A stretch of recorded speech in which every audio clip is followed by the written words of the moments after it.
Grüezi and welcome back on to Let's Play Gothic 2 Night of the Remnant Host. I'm Kaushmar, and we still are in the monastery after finding the hidden dungeon in the monastery, which seems nobody knew about.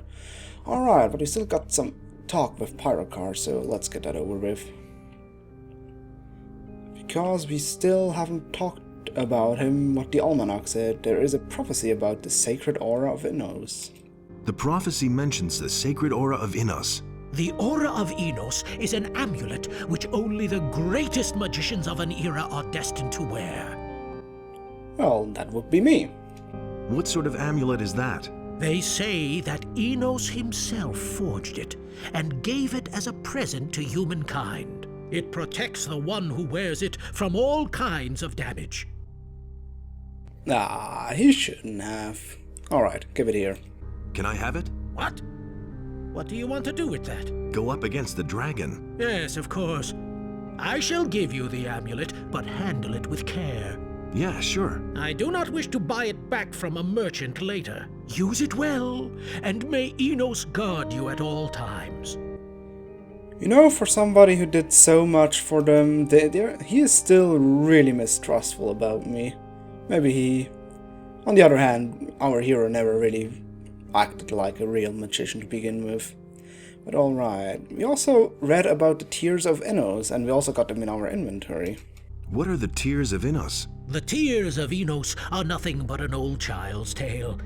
It tells of how the battle between Innos and Beliar started at the beginning of time. I found this potion. That cannot be. I cannot believe it. What's the matter? If these are really the genuine Tears of Innos, then... Hardly. Do not interrupt me. If these are the real Tears of Innos, then we have a powerful weapon against the enemy. Can I be honest? He's exaggerating quite a lot about them. But oh well, let's continue. What do you mean by weapon? Legend has it that under the influence of this substance, the warriors of Innos were able to perform almost superhuman deeds. They were immune to all kinds of exhaustion and had the strength of two bears. The greatest heroic feats of the olden days were only made possible by the Tears of Innos. I understand. But the tears can bring suffering and death as well. Only the members of our order may drink this draught. Anyone else, even the paladins of our lord, would face a cruel death.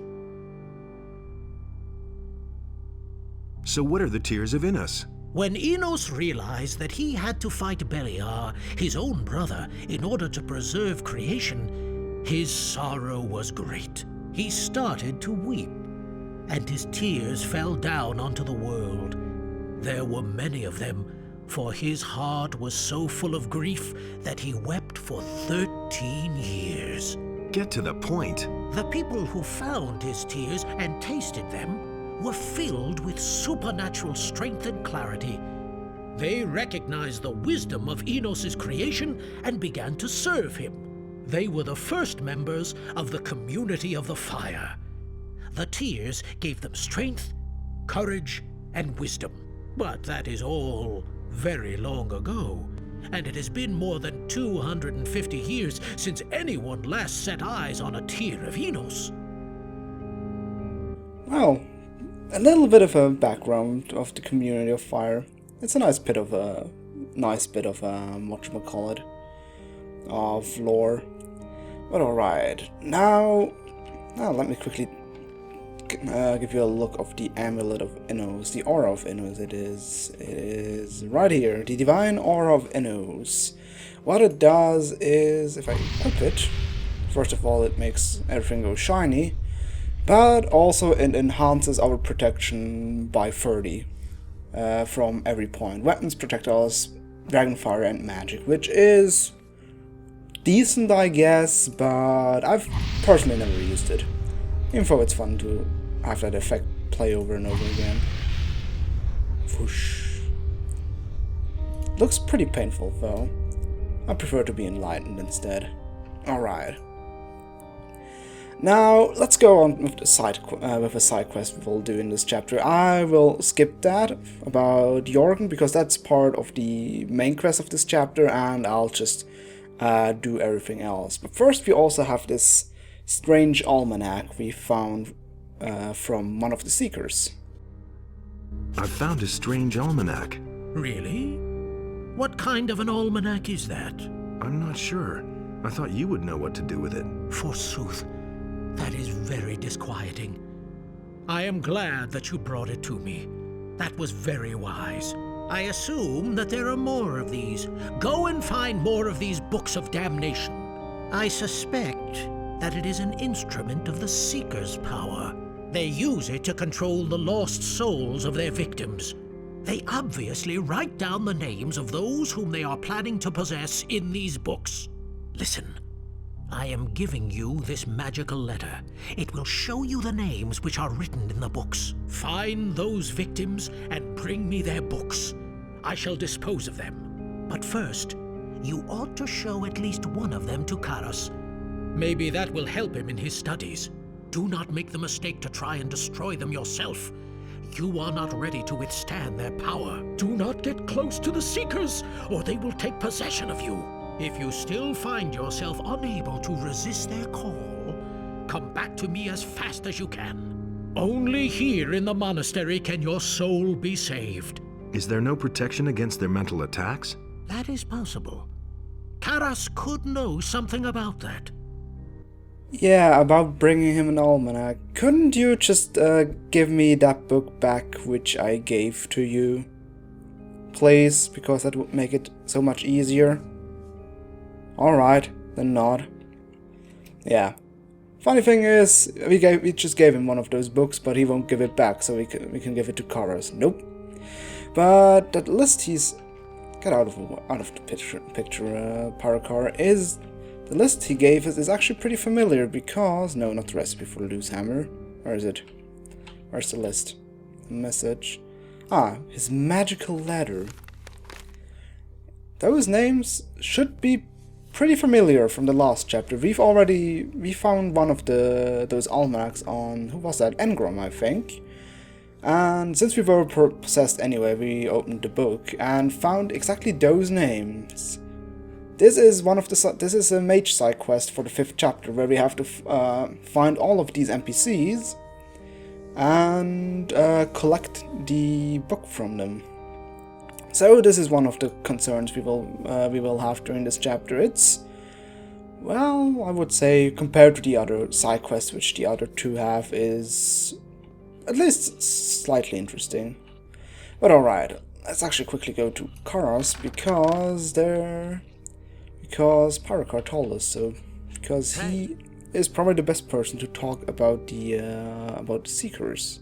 Also, we can also learn the 5th circle of magic, but first, Seeker business first. What exactly is your job?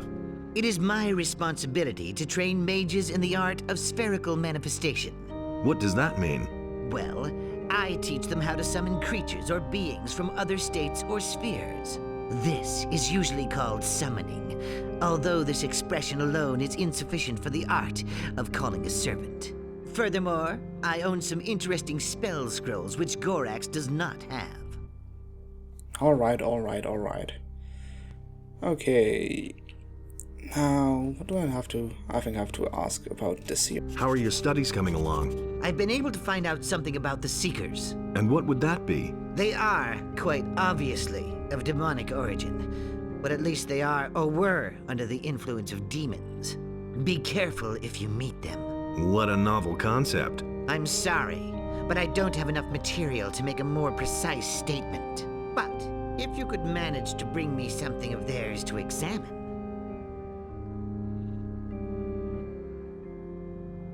What kind of material do you need? What do I know? Any objects which especially belong to these beings. You know, like an almanac, which I just gave to... or a book, which I just gave to Pyrocar and he doesn't want to give back. Or maybe a corpse, why not? Do you want me to bring you a corpse? No. Are you crazy? The dangers posed by a demonic being within the walls of the monastery are much too great. It will be enough if you find some objects which are typical for these beings. The remains of the demonic aura which cling to them should offer enough clues for an examination. So a book it is. But the question whether the sleeper is involved is also pretty interesting, since he is the, well, most infamous demonic being we know. Could the sleeper be involved in this? I have heard the story of the sleeper, but from a distance I cannot say anything about it. There are countless demons, and any of them could be involved. Yeah, maybe like generic demon in the catacombs down, which we just killed. Alright, I shall see what I can do. I shall see what I can do. It would certainly be very useful. In the meantime, I will carry out my own personal research.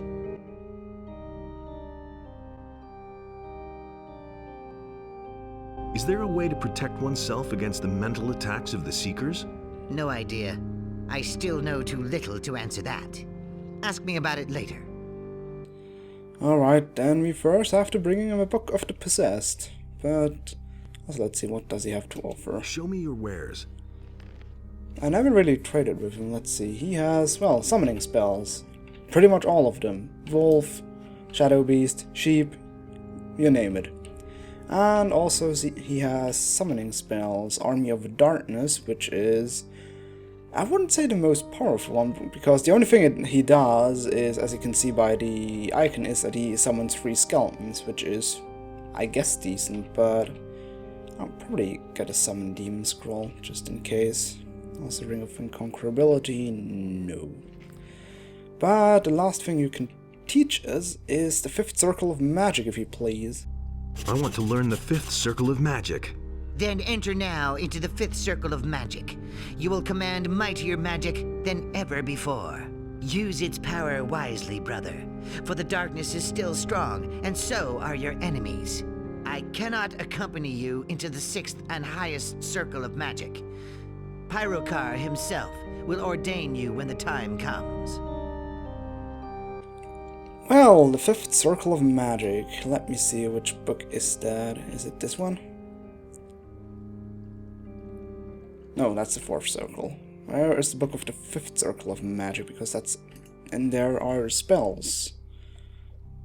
There we go, the 5th Circle, which includes Ice Wave, which we already used, Large Firestorm, Summon Demon, and Healing Heavy Wounds. The only spell I would really consider about crafting, or, well, not crafting, creating, would probably be Summon Demon, but I'm really not sure. And plus, the learning points I need to spend are pretty much horrendous. Hey, you! Could actually quickly take a look. Teach me.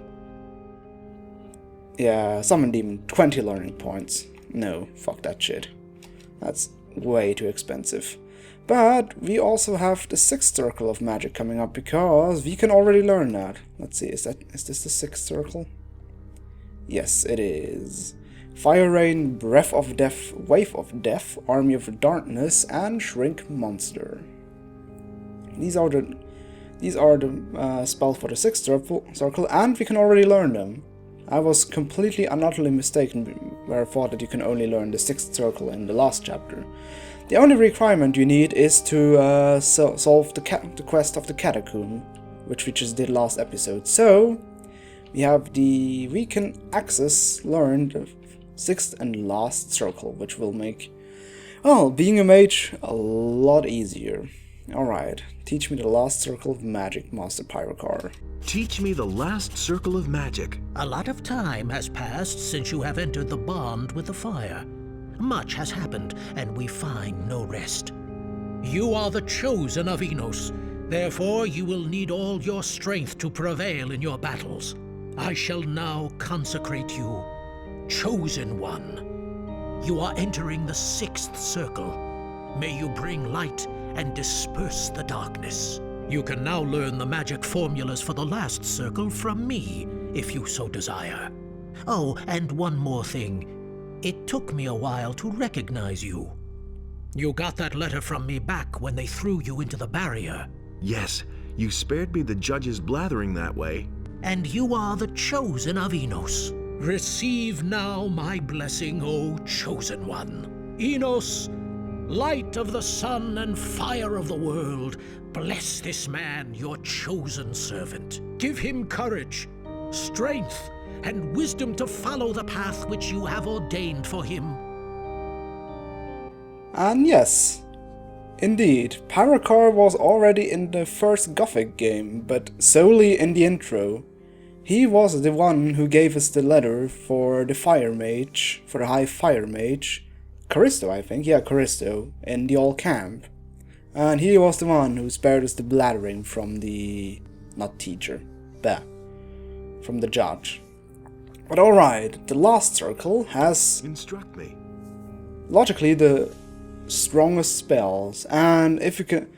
and also, maybe that's just incidental, but in the first game you learned the last circle from Zardos, and the last circle really has this more this demonic vibe, because most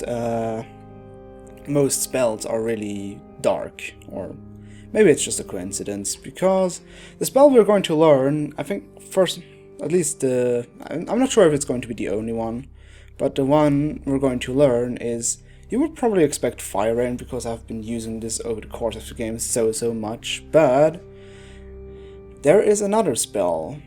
Two, we haven't heard of it yet. We've used Shrink Monster against the Ice Dragon, but there is also Breath of Death and Wave of Death. So, which one is going to be the more useful one? I can tell you, Breath of Death is completely and fucking useless, so we're going with Wave of Death. Because Wave of Death is Fire Rain and even stronger, basically. So, but to create this Wave of Death, we also need a spell scroll. Luckily, if you learn this spell, you can immediately buy one from Gorax. Gorax? Where are you, buddy? Fucking hell, he's not even on his post.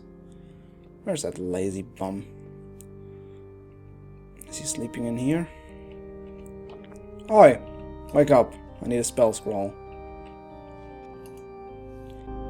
I need a few things. Let's see. Wave of Death. Where is it? And there it is. Wave of Death. 500 damage, like the Fire Rain, but there is... well, I'm going to explain it as soon as I get to use it, because Wave of Death is a bit of a special spell. It was already in the first game. There it was the final spell you got from Zardos, which you got from disassembling Eritziel into a rune, and that's exactly Wave of Death. So now we can actually craft that good thing. Let me see what do we actually need to craft Wave of Death again. For Wave of Death, we need a Skeleton's Bone and a Black Pearl. No problem. Pretty sure we got it lying around in our inventory. Now, 6 circle runes. Wave of Death. There we go. And now we can also craft the Secret of the Library, which the Almanac was talking about. The only thing we need for that is, well, simple holy water. I actually misread that because it said something like Innos's holy water, and then I was thinking about the Tears of Innos, but you just simply need holy water for that room. So, we got 2 new, very powerful spells in our inventory. First one is Holy Missile, 60 mana costs, 300 damage. It's basically a direct upgrade of the Lightning. Double mana cost, but double damage. The only factor about it is that the Holy Missile, well, if I ever get to use it, only does damage to evil beings.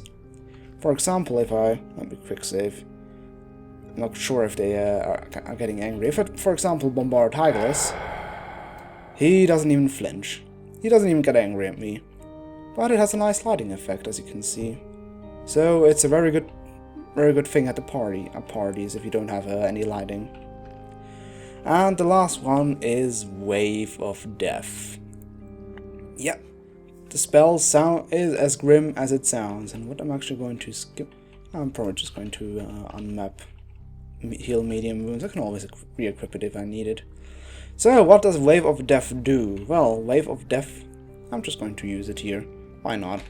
Just as for demonstrating. Wave of Death, or Mass Destruction, how it's called, oddly enough. Oh, don't have enough mana. Oh yeah, Wave of Death also incidentally uses a truckload of mana, so let me regenerate. What Wave of Death does, it has a really long channeling time, but it releases a very huge range Wave of Death that kills pretty much everything, as you can see. It states that it only does 500 damage, but that's a lie. I think it's pretty much a bug, because I think it does at least 1,000 damage, but or even more, because of a bug. Because I think Wave of Death actually hits the target several times, which is, well, really buggy and really weird, because this spell pretty much one-shots everything there is. And I really mean one-shots everything. It's stupidly powerful and it's stupidly good. The only downside, like I said, is that it has a huge channeling time, but otherwise, this spell is beautiful. It is kind of like Fire Rain, just that it does more damage and has a longer channeling time. But alright. I think, let's see. Well, this is probably going to be I'm going to end the episode for now, because next time we are actually going to do some minor side quests before we go take a look at who will be our captain, and where we get a ship from, and who's going to be our crew. This is going to be further ahead. First, in the next episode, we're going to do some minor side questing. Not going to be that interesting, but oh well. Alright. I was your host, I was Kaushmar, and au revoir.